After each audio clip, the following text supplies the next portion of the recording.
अस्सलाम वालेकुम नाजरीन, आप देख रहे हैं प्रोग्राम क्लैश। मेरा नाम है आयशा यूसुफ। नाजरीन, खानेवाल का ज़िमनी इंतखाब अभी तक के जो नताइज सामने आए हैं गैर सरकारी गैर हतमी, उसमें मुस्लिम लीग नून आगे है और तकरीबन 12,000 वोटों की लीड से आगे है। 39,000 वोट जो हैं वो अभी तक काउंट किए गए हैं मुस्लिम लीग नून के। पाकिस्तान तहरीक इंसाफ की अगर वोटों की बात की जाए तो वो 27,000 राइट नाउ वोटों पर काफ़ी ज़्यादा लीड है मुस्लिम लीग नून की। और ये सीट जिस तरह से खाली हुई थी, मुस्लिम लीग नून के यहाँ पे उम्मीदवार थे, लेकिन अब जो उनकी वाइफ उनके बदले इलेक्शन लड़ रही हैं वो पाकिस्तान तहरीक इंसाफ के प्लेटफॉर्म से लड़ रही हैं। और 2018 में जिस उम्मीदवार ने PTI के प्लेटफॉर्म से इलेक्शन लड़ा था वो अब पाकिस्तान तहरीक इंसाफ पाकिस्तान मुस्लिम लीग नून के प्लेटफॉर्म से इलेक्शन लड़ रहे हैं। लेकिन यहाँ पर अहम बात यह है कि पाकिस्तान पीपल्स पार्टी और TLP जो है उन्होंने बड़ा अच्छा परफॉर्म किया है। अगर हम इसको कंपेयर करें 2018 के इलेक्शन से, 2018 में पाकिस्तान पीपल्स पार्टी ने यहाँ से तकरीबन 6,500 वोट हासिल किए थे, लेकिन अभी तक जो नताइज सामने आए हैं पाकिस्तान पीपल्स पार्टी के वोट हैं 11,000 और TLP ने 2018 में 5,700 वोट हासिल किए थे और अभी तक की इत्तलात के मुताबिक TLP 8,000 वोटों पर पहुंच चुकी है। पहला आज का हमारा मौजू यही होगा, इस पर हम गुफ्तगू करेंगे।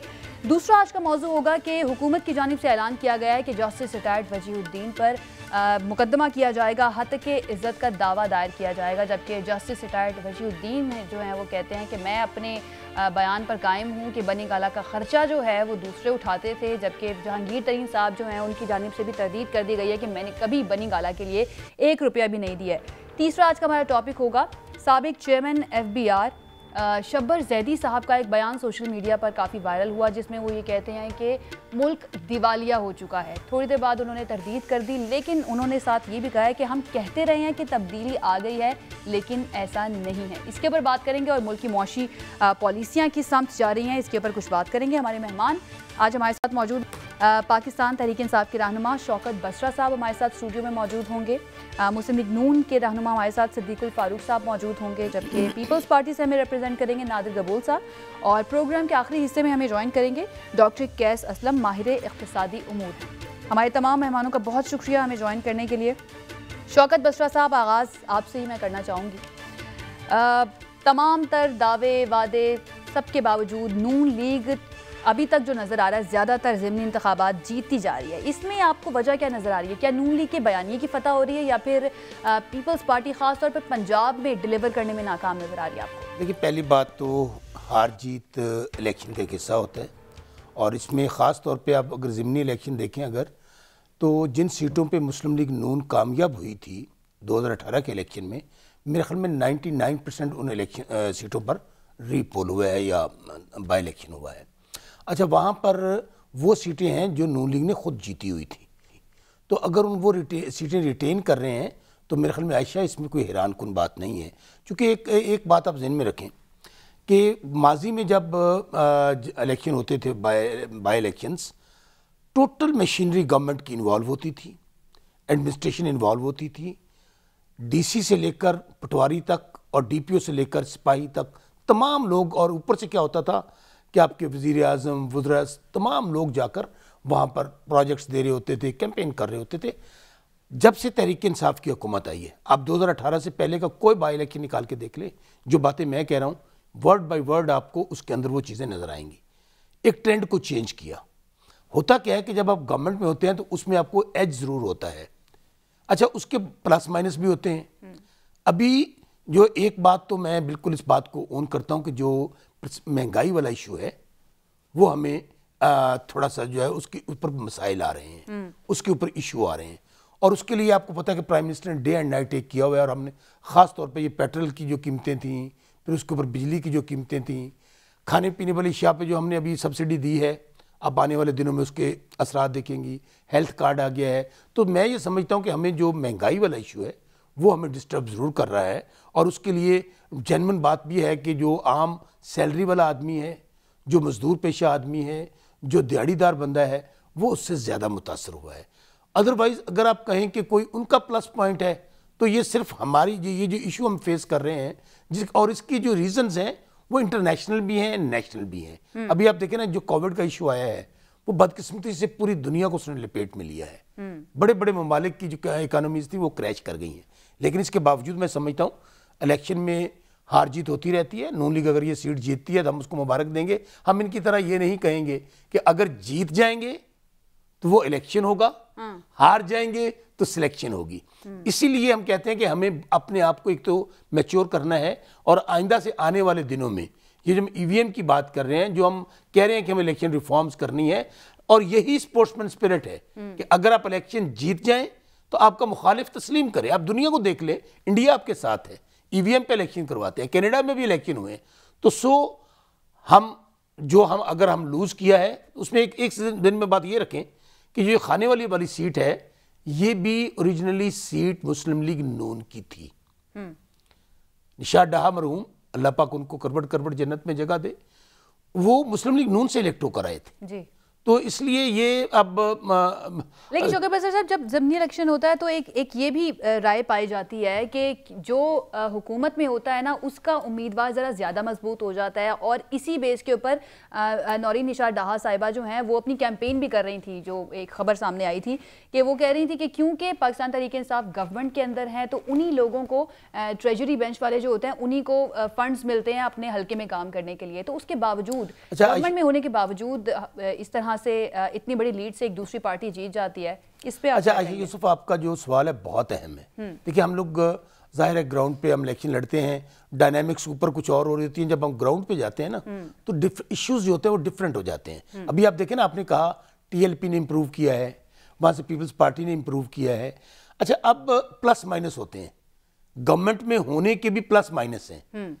प्लस माइनस क्या है कि आप कोई भी गवर्नमेंट हो, अभी आप देख लीजिए कि जो लास्ट गवर्नमेंट थी, इवन वो गवर्नमेंट में थे, उन्होंने बाई इलेक्शन लूज किए। तो उसके एक अपने प्लस माइनस होते हैं। अभी हम एडवांटेज ये जरूर होता है, आम आदमी के कॉन्सेप्ट में ये होता है कि अगर गवर्नमेंट का आदमी जीतेगा, हमारे यहाँ पर इंफ्रास्ट्रक्चर बेहतर होगा, डेवलपमेंट स्कीम्स आएंगी, तो वो जो अपोजिशन वाला उसके लिए मुश्किल हो जाता है। लेकिन पैरेलल क्या है कि जो इस वक्त हमें, मैं फिर कह रहा हूँ बार बार, एक इशू इंशाल्लाह जिसके लिए हमने दिन रात एक किया हुआ है, हमें ये इशू को रिजॉल्व करना है।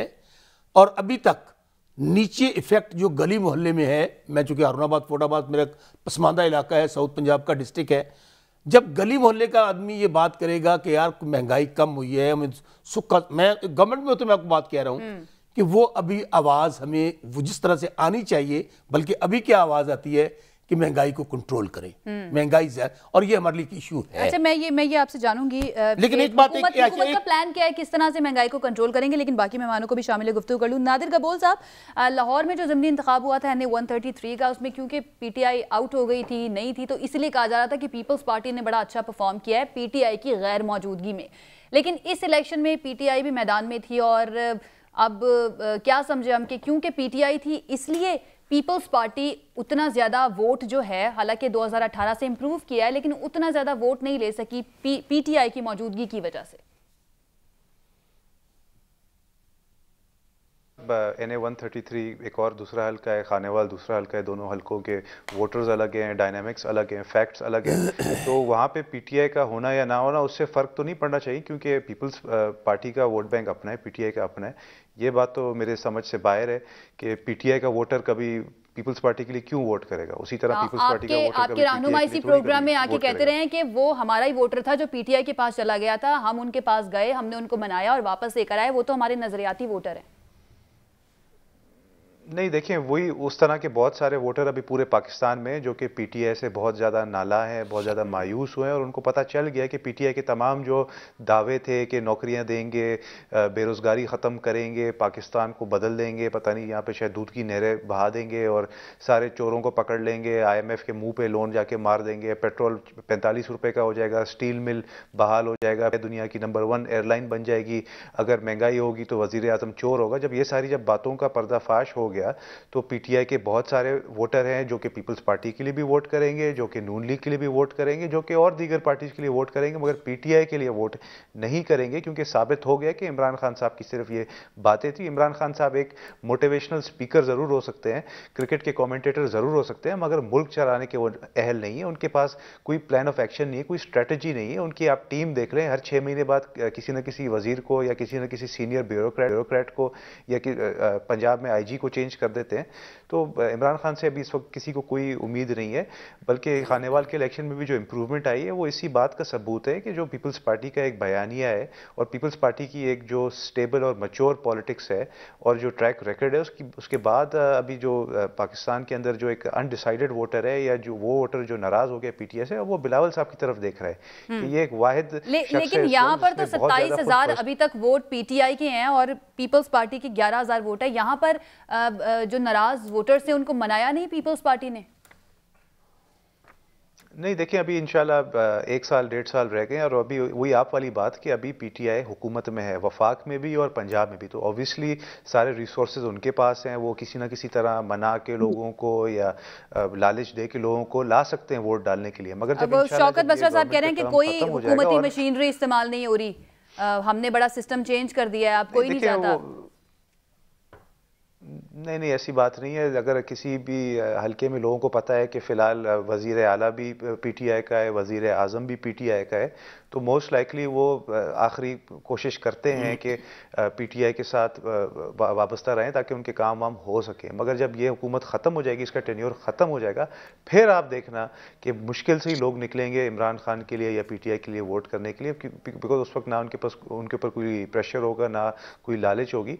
फिर वो अपने जहन के मुताबिक और अपने ईमान के मुताबिक वोट करेंगे और मुझे पूरा यकीन है कि इंशाल्लाह तब तक पीपल्स पार्टी का जो एक अपवर्ड ट्रेंड आपने ऑलरेडी देख लिया है 133 में और उसके बाद ये जो इंप्रूवमेंट खानेवाल में देखिए, ये फिर पूरे पाकिस्तान में आप देखेंगे और बहुत सारे अच्छे खासे लोग पाकिस्तान पीपल्स पार्टी ज्वाइन भी कर रहे हैं और ऑलरेडी उनको पता है कि बिलावल साहब इज़ द फ्यूचर। वही इस वक्त एक सियासी लीडर है जो कि पॉजिटिव बात करते हैं, जो कि वफाक की बात करते हैं, जो कि गरीबों के मसलों की बात करते हैं, जो कि किसानों की बात करते हैं। और उनका बिलावल साहब के टोन से पता चलता है कि उनको तकलीफ है, जो गरीब आदमी जो पिस रहा है इस वक्त, पूरे मुल्क में इस वक्त गैस नहीं। और कल आप देखेंगे इंशाल्लाह, आप कवरेज ज़रूर देना, जो पूरे पाकिस्तान में पाकिस्तान पीपल्स पार्टी के जो वर्कर्स कल इंशाल्लाह एहतजाज करेंगे, वो भी एक ग्रैंड एहतजाज होगा। जिस तरह हमने बिजली की लोड शेडिंग के खिलाफ कुछ हफ्ते पहले की थी, उसी तरह हम कल गैस के खिलाफ करने जा रहे हैं। तो देखेंगे आप इंशाल्लाह। और आप खुद सदीकुल फारूक साहब ने भी हमें ज्वाइन कर लिया है। सदीकुल फारूक साहब,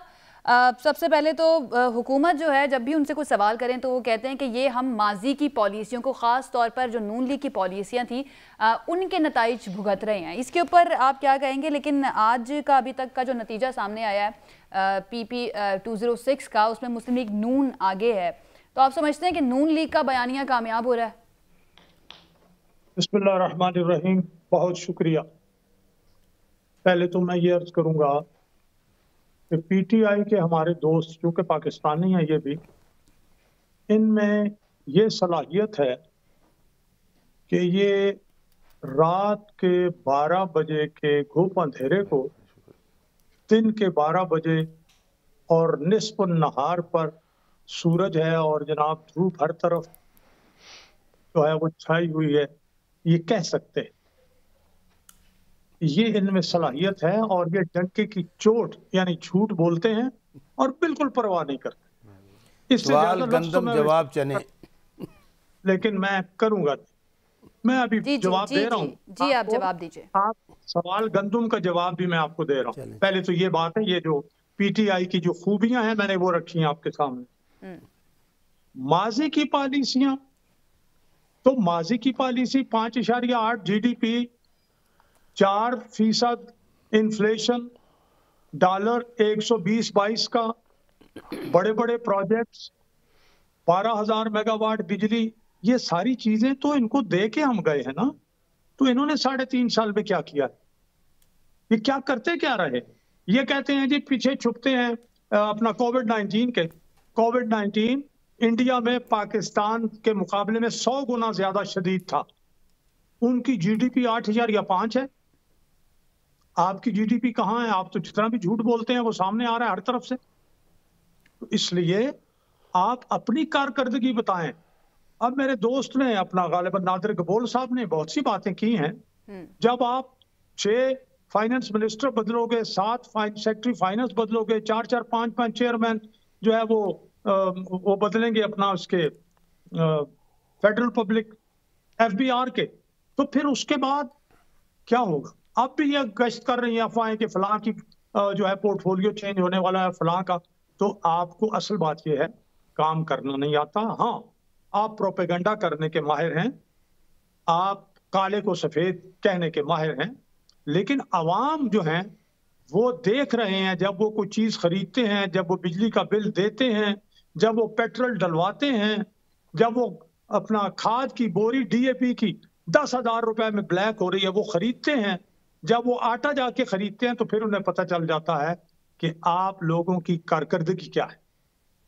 सही। शौकत बसरा साहब, क्या कारकर्दगी है हुकूमत की? अच्छा, मैं पेंडू बंदा हूँ। जब ये अभी गुफ्तगू करते हैं ना, नून लीग और पीपल्स पार्टी भाषण देते हैं गुड गवर्नेंस पे, महंगाई पे, गुरबत पे, पंजाबी जी कहते हैं मेरा हासा निकल जाता है। अंदाज़ा करें, अंदाज़ा साहब एक मिनट था, हासा उनका भी हासा निकल गया मेरी बात सुन के, इसलिए कि इनको इतना दर्द है गरीबों का, इतना दर्द है इनको लोगों का कि जी बहुत गरीब हो गए, बुरी। ओ भाई, अगर आपको इतना ही दुख है तो मुझे ये बता दें कि ये दोनों जमातों की क़यादतें और ये MNA MP गरीब क्यों नहीं हुए। मैं मान लेता कि ज़ाहिर आम आदमी पे इफेक्ट पड़ा है। इन लोगों की, ये लोग तो अरबपति से खरबपति, खरबपति से पता नहीं कहाँ कहाँ ये दुनिया के कहाँ कहाँ इनके ये एसेट्स हैं, कहाँ कहाँ इनकी जायदादें हैं, और इनको दर्द है बड़ा गरीबों का। भाई 4-4 बारियाँ तो आप लोगों ने ली हैं, और इसमें यह हकीकत है, इसमें गलत कौन सी बात है कि 70 साल में अगर तमाम इदारे तबाह बर्बाद हुए हैं, हम तो कर्ज उतारने के लिए कर्ज ले रहे हैं। कभी कोई हुकूमत आपने देखी है कि जो आप कर्ज उतारने के लिए कर्ज ले रही हो? कभी आपने कोई हुकूमत देखी है कि आते ही उसको ये पता चले कि ज़िंदगी में कभी वो उस पार्टी का रहनुमा वज़ीर आज़म नहीं बना, और आते ही पता चले तमाम इदारे तबाह बर्बाद है, तनख्वाहें देने के लिए पैसे नहीं हैं?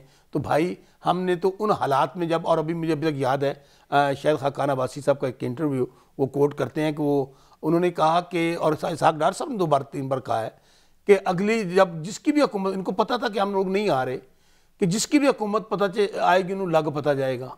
भाई हमने तो मुश्किल हालात में टेक ओवर किया है। हम नहीं कहते, हमें इकानमी का चैलेंज है। मैंने तो थोड़ी देर पहले सिद्दीकुल फारूक साहब अगर आप सुन लेते, मैं तो फैक्ट्स पे बात करने वाला बंदा हूँ, मैं तो गली मोहल्ले का कारकुन हूँ। मैंने कहा कि हमें महंगाई का चैलेंज है, हमें ये गली मोहल्ले से आवाज़ आ रही है, हमारे लोग कहते हैं कि हमें इसकी वजह से मसाइल है, आम आदमी जो है सैलरी वाला। लेकिन अगर आप लोग इस बात पे बात करते हैं तो मुझे बताइए ना कि आप लोगों ने 4-4 बारियों में, 5-5 बारियों ने क्या किया? अगर आप लोग मेहरबानी करते, अपने वो जो कर्ज लेकर आप लोग उड़ा दी आप लोगों ने, जिस तरह आप लोगों ने अपने असासे बनाए, और जिस तरह अभी वो गोले वाला, पापड़ वाला दूसरों वालों के आ रहे हैं, भाई हमारे तो नहीं आ रहे ना।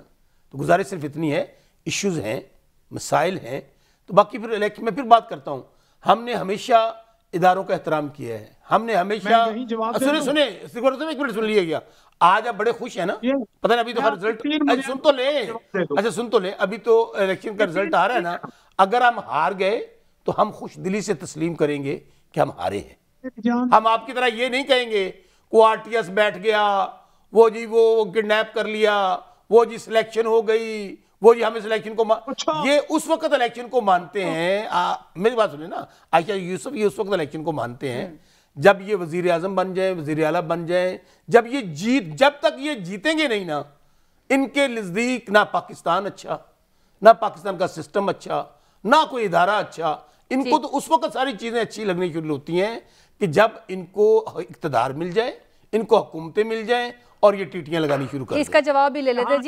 जी सिद्दीकुल फारूक साहब, मुझे थोड़ा सा टाइम दे, मैं जवाब दे दूं। मैं जवाब, पहली बात तो ये है कि डस्का में जो कुछ किया गया उसके सबूत सारी दुनिया को मिल गए, और जब उसका नोटिस लेके इलेक्शन फेयर हुए तो फिर जो हुआ वो सबको पता है, नंबर 1। नंबर 2, आम इंतखाबात में जो NTR सिस्टम बैठा, वो क्या सारी दुनिया ने, अखबार नवीसों ने, इलेक्ट्रॉनिक मीडिया ने रिपोर्ट नहीं किया, और खुद इलेक्शन कमीशन ने उसका ऐलान नहीं किया कि वो सिस्टम बैठ गया था? इसमें हमने क्या झूठ बोला है? 2, तीसरी बात, ये फरमाते हैं कि जी हम कर्ज लेते हैं कर्ज उतारने के लिए। अच्छा भाई, आपको विरसे में कर्जा मिला 30,000 अरब, स्टेट बैंक ने ये फिगर्स आपके रजा बाकिर ने जारी किए ये 15 दिन पहले, और आप आए 3 साल 4 महीने में कर्जा हो गया आज 52,000 अरब रुपए। तो ये जो 22,000 अरब, अगर आपने कर्जा अदा किया है तो 30,000 अरब आपको मिला था, उसमें से को 5,000 अरब अदा किया होता तो 25 रह गया होता। यार 1,000 अरब अदा किया तो 29 रह गया होता। आपने कर्जा अदा किया है और 22,000 अरब बढ़ गया है। मुल्क चलाने के लिए भी तो पैसे चाहिए ना। ये तो वजीर आजम भी कहते हैं कि मुल्क चलाने के लिए पैसे ही नहीं है, इसलिए भी कर्जा लेना पड़ता है। जी सुने एक लम्हा, इन्होंने कहा कि जी वो कर्जे जो हैं इन्होंने अपने मामले पे खर्च कर दिए और अपने पैसे बनाए।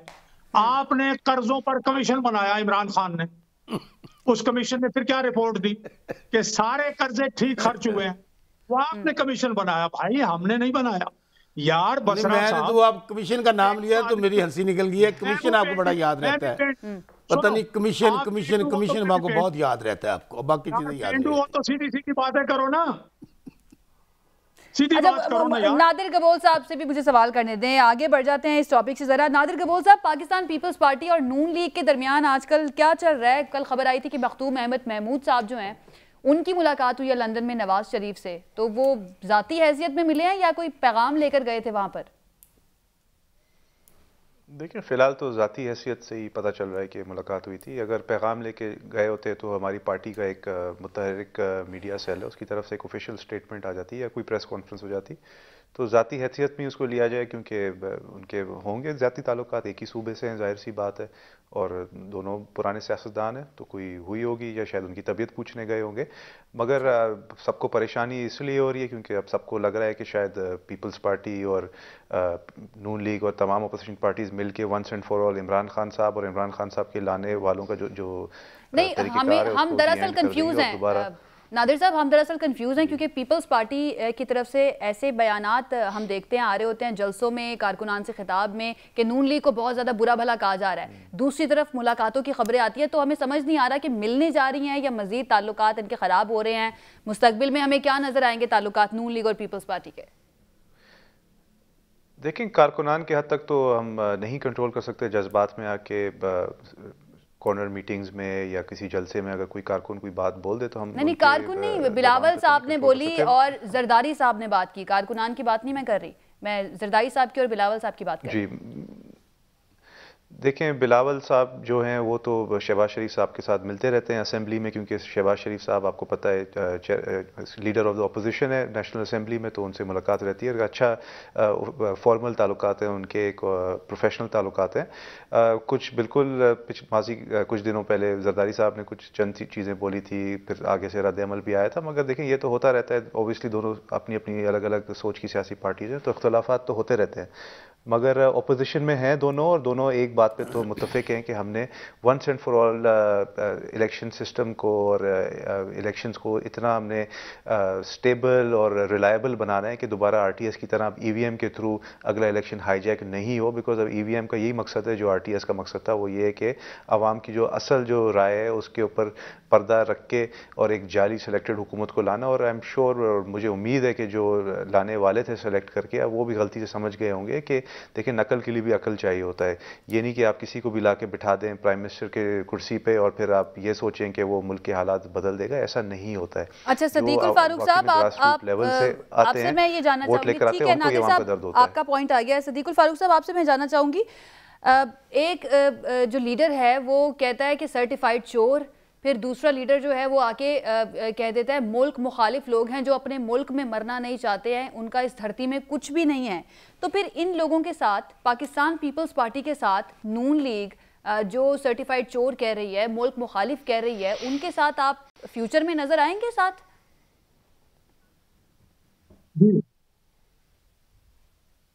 जी मैं जवाब दे दूं? जी जी जी जी, पहली बात तो ये है, मैं ये अर्ज करूंगा कि पीपल्स पार्टी की लीडरशिप जो है वो बड़ी सीजन लीडरशिप है। मैं कम अज कम ये समझ नहीं सका कि ये इस हद तक तल्ख बातें करने की जरूरत इन्होंने क्यों महसूस की, जो बाद में जरदारी साहब ने कहा कि नहीं, वो मैंने इस तरह से बात नहीं की थी।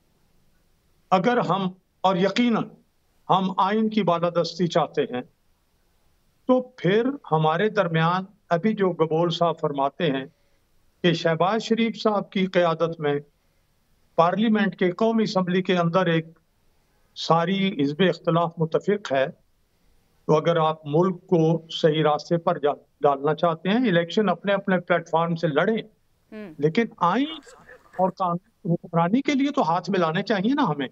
अगर इस तरह की तल्ख बातें होंगी तो फिर हमारे और आइन के दुश्मन जो हैं उनकी तो चांदी होगी।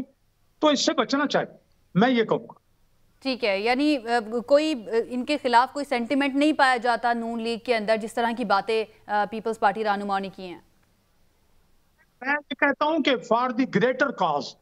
अच्छा, फॉर द ग्रेटर कॉज आप मिलने के लिए तैयार हैं? फॉर द ग्रेटर कॉज, इस ग्रेटर कॉज के लिए हम हर कुर्बानी देने के लिए तैयार हैं, इसलिए कि पाकिस्तान होगा। सुन लीजिए, आज 16 दिसंबर है। 16 दिसंबर क्या पैगाम देता है हमें, ये देखना है। तो इस 16 दिसंबर से इसे 50 साल हो गए हैं। मैं समझता हूं अगर और कोई नहीं भी सीखता तो पॉलिटिशियंस को और पीपल्स पार्टी और मुस्लिम लीग नून जैसी जो है वो पुरानी और सीजन्ड पार्टीज को और लीडरशिप्स को इससे सबक सीख कर आइन और कानून के लिए हाथों में हाथ डालने चाहिए। शौकत बसरा साहब, मैं आपसे ये सवाल कर लेती हूँ, उसके ब्रेक की तरफ जाना है। एक सवाल मुझे करने दो, हमें आप ब्रेक की तरफ जाना है। आयशा यूसुफ वाली जिम्मेदारी आप ना संभालें, अभी आप मेहमान ही रहे, मेजबान ना बने। शौकत बसरा साहब, आप क्या देख रहे हैं? कुछ समझ आ रही है? आपको भी एंकर, अभी आपको एंकर की जॉब दी नहीं जीएनएन ने। अच्छा, शौकत बसरा साहब क्या देख रहे हैं? कुछ समझ आ रही है? ये दोनों जमातें एक तरफ एक दूसरे के खिलाफ बयानात और दूसरी तरफ फॉर द ग्रेटर कॉज साथ चलने के लिए भी तैयार है। आयशा, आप ना तो हमें भी समझाएं कुछ, क्या चल रहा है? आप बहुत ना, मैं समझता हूँ उनको भी जो सवालात कर रही थी और उनके पास कोई जवाब नहीं था। यानी कि अभी 10 दिन पहले जो कुछ लीडरशिप ने कहा, देखिए मैं खुद पीपल्स पार्टी का हिस्सा रहूं, आप 2018 से पहले के इनके बयानात निकाल लें, यूं लगता था कि एक दूसरे को पता नहीं। अभी तो आप इतने कम सख्त लफ्ज़ इस्तेमाल कर रही हैं। मुझे अभी तक याद है हम बैठे हुए थे एक जगह पे, तो जहाँ पे इनकी नून की लीडरशिप कह रही थी कि वो पटा डालना है, घसीटना है, मैं बहुत सारी बातें। अच्छा, फिर हुआ क्या, 2018 में इमरान खान आ गया। अच्छा, अब आप इनकी देखेंगे, पहले इनकी कितनी प्यार मोहब्बत थी, मारेंगे गिरा देंगे।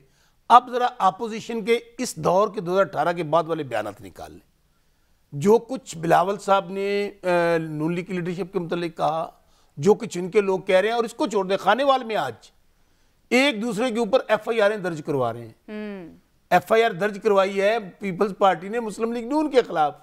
अच्छा, बात सिर्फ इतनी है, असल में हम लोग रियलिटी पे और सच बात करते नहीं हैं। हकीकत यह है कि जब आपका नज़रिया अलग हो, सोच अलग हो, आप सिर्फ वक्ती मुफाद के लिए, और वक्ती मुफाद क्या है कि किसी ना किसी तरीके से हम एक तहरीक इंसाफ की हुकूमत को, ये ख्वाब देखते थे ना, जब आगे से इनको पता चला कि ये तो नामुमकिन है, फिर इन्होंने एक दूसरे के खिलाफ इन्होंने बयानात शुरू कर दिए कि इसने बेड़ा गर्क किया है, नहीं इसने साथ नहीं दिया। तो अभी भी आप देख लें कि इनका फिर कह रहे हैं कि हम आ रहे हैं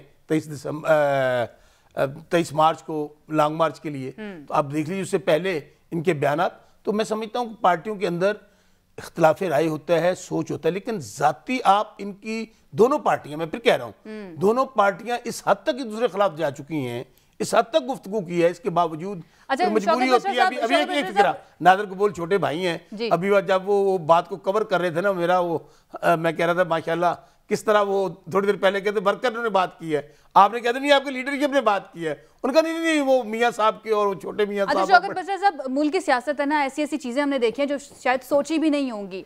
इन द फ्यूचर अगर पाकिस्तान तहरीक इंसाफ को जरूरत पड़ती है तो क्या हम कभी देख सकते हैं कि सियासत है ना, कुछ भी हो सकता है कि पीपल्स पार्टी या फिर मुस्लिम लीग नून के साथ कोई इत्तेहाद कर लिया जाए?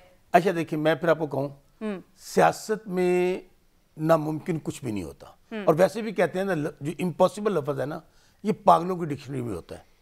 वो नेपोलियन बोनापार्ट ने एक फिक्रा कहा था, the word impossible can only be found in the dictionary of the fools. तो सियासत एक मुमकिनात का खेल है। सियासत में लोग आते भी हैं, चले जाते हैं, इत्तेहाद बनते हैं, इत्तेहाद टूटते भी हैं, लेकिन जो प्राइम मिनिस्टर इमरान खान का एक सोच है, जो उनका एक विजन है, जो वो एक 20 साल से जदोजहद कर रहे हैं, वो उनके मुतालिक में वो ये कहते हैं कि जो लोग पार्टियां, देखिए पार्टियों के अंदर अच्छे बुरे लोग होते हैं, हर इदारे के अंदर अच्छे बुरे लोग होते हैं, सब तो बुरे नहीं है ना। तो वहां पर जाहिर है कुछ लोग ऐसे हैं जिनके साथ वर्किंग रिलेशनशिप हो सकती है, कुछ के साथ। तो यही तो वो दोनों जमातें भी कहती हैं कि अगर हमने कर लिया इत्तेहाद, ठीक है इख्तलाफात अपनी जगह, लेकिन जहां पर आपको ज़रूरत पड़ती है आप इत्तेहाद भी कर लेते हैं। तो जिस तरह से आप जस्टिफाई कर रहे हैं ये लोग भी जस्टिफाई करते हैं। मैं और बात कह रहा हूँ, देखिए ना, अभी तक 3.5 साल हो गए हैं कि इन्होंने हर मुमकिन कोशिश की है कि इनकी लीडरशिप ने और इन्होंने कि हम इमरान खान को नज़दीक से देख लें। इनकी ख्वाहिश है इनकी लीडरशिप की, वो बड़ी बार बार कोशिश करते हैं कि हम उनके साथ बैठ जाएं, लेकिन इनकी ख्वाहिश पूरी नहीं हो रही बेचारों। लेकिन ये कोई अच्छी बात तो नहीं है ना, मिल बैठकर बात करना ज्यादा अच्छी चीज नहीं होगी। ऐसा सुनो आशा, सुने, हम इनके साथ पार्लियामेंट का फ्लोर किस लिए है? हम इनके साथ इलेक्शन रिफॉर्म्स पे, नैब कवानीन पे, हम लोग इकोनॉमी पे हर मुमकिन कोशिश की इनको एंगेज करने की। इनका रवैया आप देख ले, पहले दिन जिस दिन वज़ीर आज़म इमरान खान ने स्पीच की, इनका रवैया वो निकाले अगर शॉर्ट पड़ा। अच्छा, शौकत बसर साहब, ऑपोजिशन जमातें कहती हैं कि ये लोग हमारे साथ बैठने के लिए तैयार नहीं है, जबकि आप लोग कहते हैं कि हमने कोशिश की और ये नहीं बैठते। अब एक ब्रेक लेनी है, ब्रेक के बाद वापस तो बाकी टॉपिक्स पे बात करेंगे। Stay with us.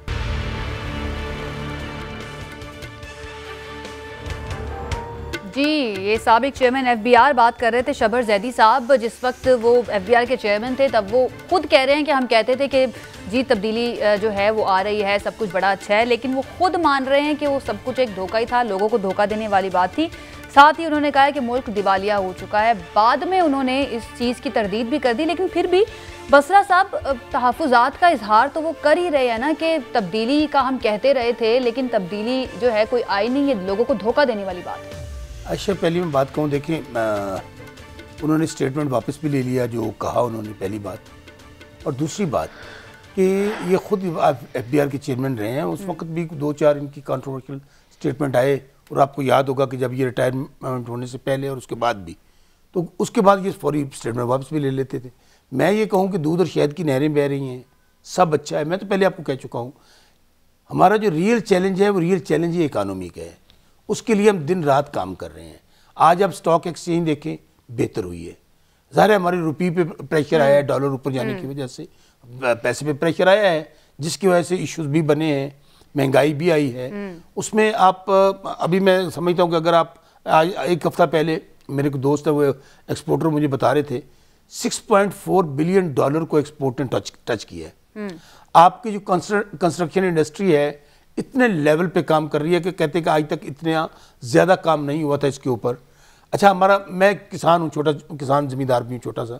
आप जाके किसानों को खाद का इशू है थोड़ा सा भी इसके, लेकिन इसके अलावा जो रेट किसान को हमारी हुकूमत ने दिया है अनप्रेसिडेंटेड। मैं फिर कह रहा हूँ, आप गंदम को उठाकर देख लें, कपास को उठाकर देख लें, चावल, गन्ने वाले लोग रुल जाते थे बेचारे, उनके रेट भी अच्छा मिला और उनकी पेमेंट्स भी, लेकिन इसके बावजूद इश्यूज हैं, मिसाइल। लेकिन इस तरह का स्टेटमेंट देना मेरे बहुत गैर जिम्मेदारी का मुजाहरा है। अभी देखें ना, ये खुद भी एफबीआई वहाँ पे काम करते रहे, आज भी हमारे पास फाइनेंस मिनिस्टर भी, हम चैलेंज करते हैं, फैक्ट एंड फिगर की बात है ना, कोई ये तो ऐसी बात नहीं है कि इसमें आपके आज स्टॉक एक्सचेंज 1000 पॉइंट ऊपर गई है। इश्यूज आ रहे हैं, लेकिन इंशाल्लाह ये जो इंटरनेशनली एक पेट्रोल का, मैं फिर कह रहा हूँ, उसके ऊपर बहुत प्रेशर आया हमारे ऊपर। हमें इतना पेट्रोल महंगा और डीजल महंगा कभी भी नहीं था। आज अगर हम 5 रुपये नीचे लेकर आए हैं, इन फ्यूचर हमें और नजर आ रहा है कि पेट्रोल डीजल और नीचे जाएगा। सो मिसाइल है, इश्यूज हैं, लेकिन इस तरह का गैर जिम्मेदार स्टेटमेंट देना मेरे ख्याल में ये कोई अच्छा अक्लमंदी वाली बात नहीं। ठीक है, नादिर कबूल साहब, आपको क्या लगता है कि मुल्क की मुआशी सूरत हाल जो है, वैसे शहबाज शरीफ साहब ने ये बात की थी, लेकिन आपको या आपकी पार्टी को भी सिक्योरिटी थ्रेट लगती है जो इस वक्त मुल्क की मईशत की हालत है? बिल्कुल। देखें, इस वक्त पाकिस्तान को किसी दुश्मन के फौज से उतना ख़तरा नहीं जितना माशी सूरत हाल से है, बिकॉज हम लोग वाकई में बैंकरप्ट हो गए। शब्बर जदी साहब ने सच बोल दिया, बाद में अब किसने फ़ोन किया उनको, किसने धमकियां दी या किसने उनको प्रेशराइज किया, ये तो अब अल्लाह ही जाने, मगर उन्होंने सच तो बोल दिया उन्होंने। He was the chief accountant of Pakistan basically, and if he is saying that we are bankrupt then there has to be some substance behind it. वो ऐसे ही गैर जिम्मेदार शख्स तो नहीं है कि ऐसे ही उठा के बोल देंगे। उसी तरह से जस्टिस वजीउद्दीन साहब है कि जहांगीर तरीन के ऊपर अब क्या प्रेशर्स हैं, या कौन से वो इंक्वायरीज फेस कर रहे हैं, या नैब का उसको डर हो गया अचानक से, या कोई और उनके ट्रांजैक्शंस हो जिनका उनको दिखाया गया कि भाई ये भी अब हम सामने ले आएंगे, इसके ऊपर भी केस खोल देंगे, तो इसलिए उन्होंने भी बोल दिया कि नहीं, इमरान खान का मैं घर का खर्चा नहीं उठाता था। मगर देखिए ये सारी चीज़ें जो है ना, ये आस्ते आस्ते करके बहुत सारी चीज़ें आ रही हैं। कोई एक चीज़ होती तो कोई कह सकता था कि नहीं झूठ बोला जा रहा है, मगर इतनी सारी चीज़ें सामने आ रही हैं और फैक्ट्स डोंट लाई। आप पाकिस्तान का इन्फ्लेशन रेट देख लें, it's the highest in recent history, growth rate is the lowest, GDP to debt ratio आप देख लें, तो by all means we are bankrupt. और पाकिस्तान को सबसे बड़ा जो थ्रेट है वो इसी चीज़ का है कि हम अपनी अदायगियाँ नहीं कर सकते, हम अपने ह्यूमन कैपिटल के ऊपर खर्च नहीं कर सकते, ह्यूमन डेवलपमेंट के ऊपर खर्च नहीं कर सकते। और सबसे बड़ी बात, आई मीन इस वक्त हमारे पास गैस नहीं है। मतलब ये नहीं कि सिर्फ किसी गरीब इलाके में या किसी गरीब मोहल्ले में गैस नहीं है, पूरे पाकिस्तान में इसको गैस नहीं है। मैं अल्लाह का शुक्र है एक अच्छे इलाके में रहता हूँ, मगर यहाँ पे भी मैं खाना घर पे नहीं बना सकता, मैं बाहर से मुझे ऑर्डर करना पड़ता है। तो ये सारे थ्रेट्स हैं। ये नादिर आ गया आपका पॉइंट। डॉक्टर कैस असलम साहब ने भी हमें ज्वाइन कर लिया है, उनको भी हम शामिल गुफ्तगू कर लेते हैं। डॉक्टर साहब शुक्रिया ज्वाइन करने के लिए। सर क्या है इस वक्त मुल्क की मुआशी सूरत हाल? हुकूमती रहनुमा जो हैं, शौकत बसरा साहब हमारे साथ बैठे हैं, वो कह रहे हैं कि आहिस्ता आहिस्ता, ठीक है महंगाई है लेकिन आहिस्ता आहिस्ता चीज़ें बेहतर होंगी, हम उम्मीद रखें कि चीज़ें बेहतर होंगी। देखें, उम्मीद पे दुनिया कायम है। उम्मीद कोई उस पर पैसा तो खर्च नहीं होता, रखनी चाहिए और पॉजिटिव रहना चाहिए। But at the same time सवाल ये है, आपने अभी किसी और की बातें भी सुनी हैं हमारे कुलीग की जो बड़ी पर्टिनेंट थी। बात ये है जी कि हमारा जो कर्जा है वो 87% है जीडीपी का। अभी अगर हमें प्रॉब्लम ना होता तो हमें सऊदी अरब से 3 बिलियन पार्क ना करने पड़ते।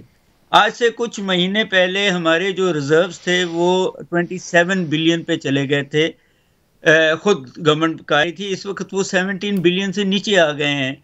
तो ये सारे जो इंटरवेंशन की है डॉलर को नीचे लाने की, जो नहीं हुआ, मगर रिजर्व्स, आपकी जो ट्रेड डिफिसिट है वो बढ़ रहा है क्योंकि आपके पास एक्सपोर्टेबल्स नहीं है, स्वाय लो वैल्यू एडेड कॉटन और राइस, ये टेक्सटाइल और राइस के, और उनको भी आप मरातें देते हैं तो वो कुछ प्रोड्यूस कर रहे हैं।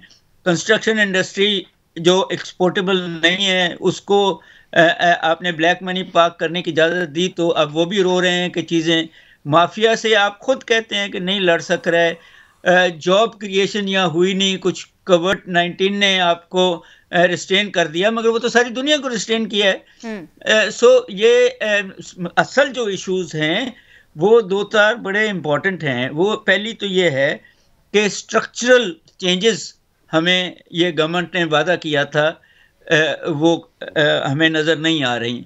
पहली बात, जो इंटरनेशनल ट्रांसपेरेंसी की रिपोर्ट आई है जिसमें पुलिस की करप्शन जो हमेशा से रही थी, मगर इस दफ़ा जुडिशरी की करप्शन, तो अगर लॉ एंड ऑर्डर का सिचुएशन ये है तो फिर वो बेहतरी कैसे आएगी? फिर अमीर आदमी ही लॉ को और इकोनॉमिक्स को और पॉलिटिक्स को अपनी जेब में ले जाता रहेगा, तो बेहतरी।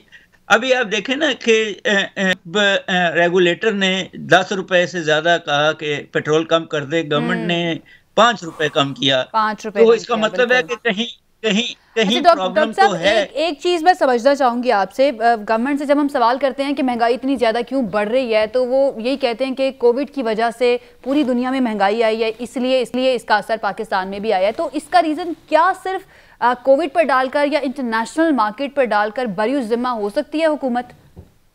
नहीं, बरी जिम्मा हुकूमत नहीं हो सकती, मगर ये बात तो सही है कि हाँ, इस वक्त 2 वजह से बहुत ज़्यादा महंगाई हुई है। एक तो ये है कि हम महंगाई को इंपोर्ट कर रहे हैं। हमारी जो ज़्यादातर चीज़ें इंटरनेशनल मार्केट से जब हम ख़रीदेंगे, वो बेशक अनाज हो, बेशक कपास हो, बेशक वो दालें हो, पेट्रोल हो, खुर्दनी तेल हो, मशीनें हों, और फिर लग्जरी आइटम्स हों, तो और डॉलर बढ़ता जा रहा हो, तो नेचुरली उसका इम्पैक्ट रुपयों में तो नहीं आएगा। फिक्स्ड इनकम वाले मारे जाएंगे। रुपयों में आपको मिलती है सैलरी और डॉलर्स में आपको प्राइसेस आएंगी, तो ये फ़र्क आएगा। अमीरों को शायद फर्क इसलिए नहीं पड़ता कि वो यहाँ से पैसा भी बना रहे हैं और शायद उनके पास कुशन भी होगा, मगर बाकी कौम जो है, अब तो मिडिल क्लास बहुत तंग है। दूसरी बात जो है वो ये है कि आपकी अपनी जो इनएफिशिएंसीज हैं, आप जो टैक्स, इनडायरेक्ट टैक्स बढ़ाए जा रहे हैं, उसने महंगाई को करना है प्रॉब्लम। आपके जो इंस्पेक्टर्स हैं उन्होंने आगे रसागिर रखे हुए हैं, और ये सब गवर्नमेंट्स ने किया था, जो रिश्वत ले लेते हैं और पास ऑन कर देते हैं रेगुलेटर्स को, और उनको जिन्होंने ये कम करनी है महंगाई, तो नेचुरली ना सिर्फ महंगाई कम नहीं हो रही, इसके साथ मिलावट भी आ रही है।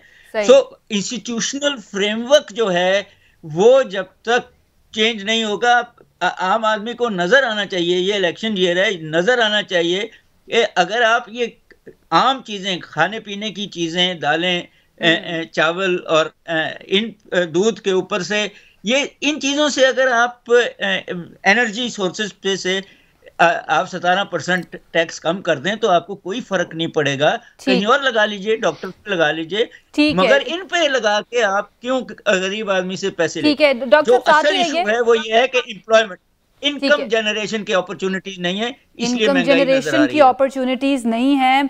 सदीकुल फारूक साहब, महंगाई बहुत ज्यादा है, हर शख्स परेशान है, और अब मिनी बजट भी आने वाला है। कल अली परवेज वनिक साहब हमारे साथ मौजूद थे, मैंने उनसे पूछा कि क्या उनकी स्ट्रैटेजी होगी पार्लियामेंट के अंदर इस मिनी बजट को पास होने से रोकने के लिए, तो कोई खातिर ख्वाह उनके पास जवाब नहीं था, कोई हिकमत अमली उन्होंने नहीं बताई कि क्या होगी। आप ही बता दीजिए कैसे रोकेंगे गवर्नमेंट को ये मिनी बजट पास करवाने से?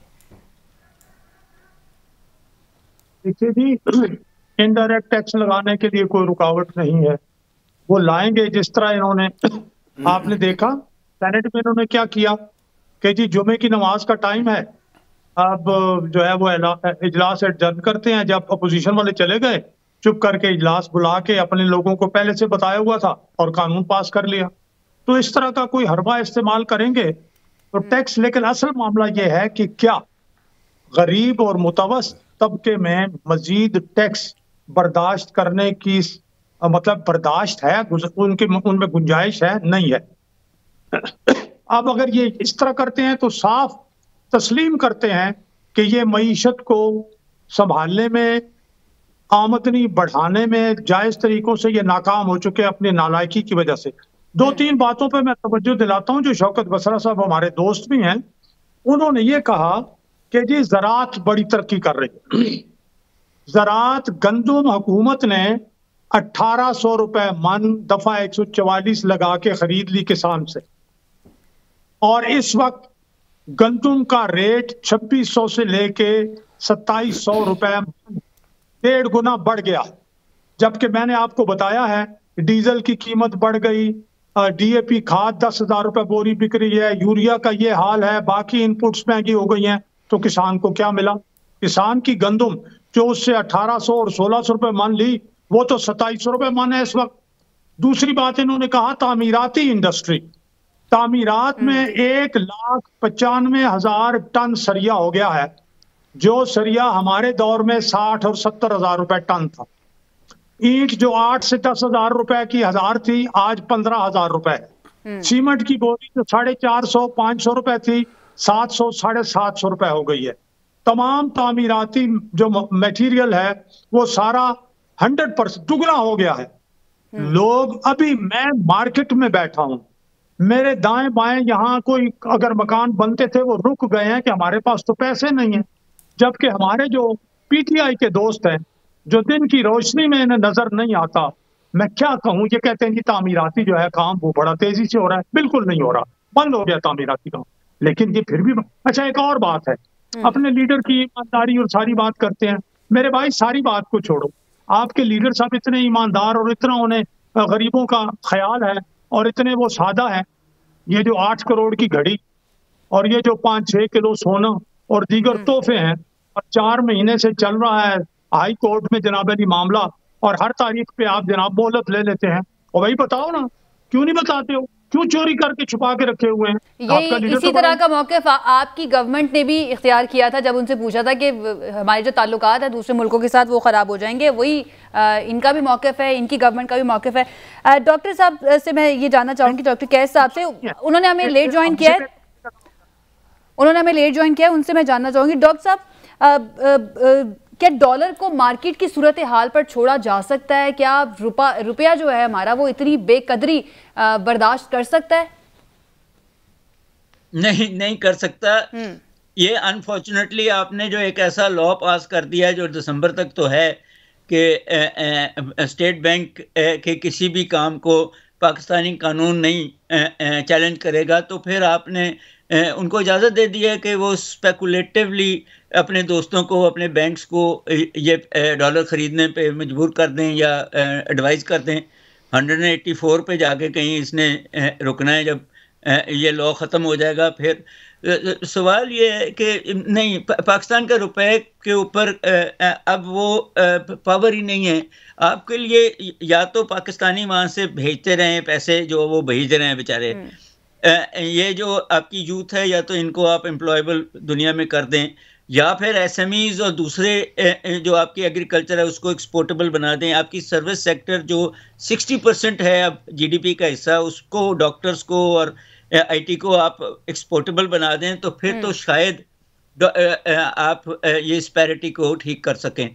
मगर जब आप इस एडहॉक पे चलाना है और स्पेकुलेटिवली पैसे बनाने हैं, बैंकों को भी इजाज़त दी हुई है, सेंट्रल बैंक कैप ही नहीं कर रहा, वो उसने कोई 10 बिलियन मार्केट में फेंके हैं चीज़ों को ठीक करने के लिए, वो बिक गए सारे के सारे और आपके रिजर्व नीचे आ गए हैं। ठीक 3 बिलियन आपको लेने पड़ रहे हैं सऊदी अरब से, और वो भी बड़ी कड़ी शराइत पर, ना सिर्फ सऊदी अरब से बल्कि इसके साथ साथ जो शराइत सारी मानी गई हैं उनकी, और आगे जो एक नया महंगाई का तूफान आने वाला है उसके लिए भी आवाम को तैयार रहना चाहिए। वक्त हमारे पास खत्म हो गया है। ये था हमारा आज का प्रोग्राम। अगले हफ्ते फिर से हाजिर होंगे। अपना ख्याल रखिए, हमें इजाज़त दीजिए। अल्लाह।